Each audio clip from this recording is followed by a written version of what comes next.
बाबा बाबा माझी समस्या लई मोठी आहे. पोरा तुझी समस्या लई मोठी आहे, बारीक तुझी गोटी आहे आणि दुनिया सारी खोटी आहे. तसंच झालं का मागच्या वर्षी लोकांचा ऐकून लावलो चिन्नी आणि किडल्यात म्हणून घुस नाही कुणी. चिन्नी रताळी रताळी लोकांचं ऐकून लावल्यास रताळी आणि घरात लग्न खाल्यास फुकटच्या गाळी. लोकांचं ऐकू नकोस आणि भांगलताना पाण्यात जास्ती वाकवू नकोस, नाहीतर तुझं चिन्ह भिजून जाईल. झाडं लाव पोरा, पाऊस जास्ती येईल. हो बाबा झाडं लावीन. यंदा भात कुठला पेरू म्हणजे रेट जास्ती येईल. तसं प्रत्येकीचा रेट वेगळा आहे.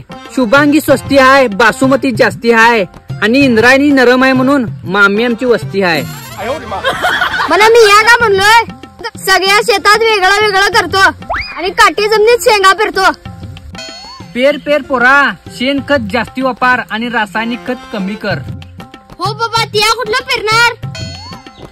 मी या शेतात कधी जाऊच नाव, म्हाताऱ्यां घरात काढल्यान भांडण आणि शेती लावल्यान खंडान. हो तुमची शेती कवडी आहे. ती दिसवले का नाही, सगळी शेती माझी हाय, फक्त नावावर दुसऱ्याची हाय. बिडिया मारूस पैसे नव्हते म्हाताऱ्याकडे म्हणून इच्छे केल्यान वाकडे तिकडे आणि कमी रेटात विकल्या सगळे तुकडे. पण आजच्या आयुष्य आरामाच्या जिंदगीसाठी तिया शेती कधी विकू नकोस, कारण हे शात तुझ्या म्हाताऱ्याचं दान आहे, बाबाचा घाम आहे आणि एक वेळ तुझ्या आईचं मंगळसूत्र घाण आहे पोरा. आणि शब्द आहे माझा, येणाऱ्या काळात शेतकरी महान आहे. येणाऱ्या काळात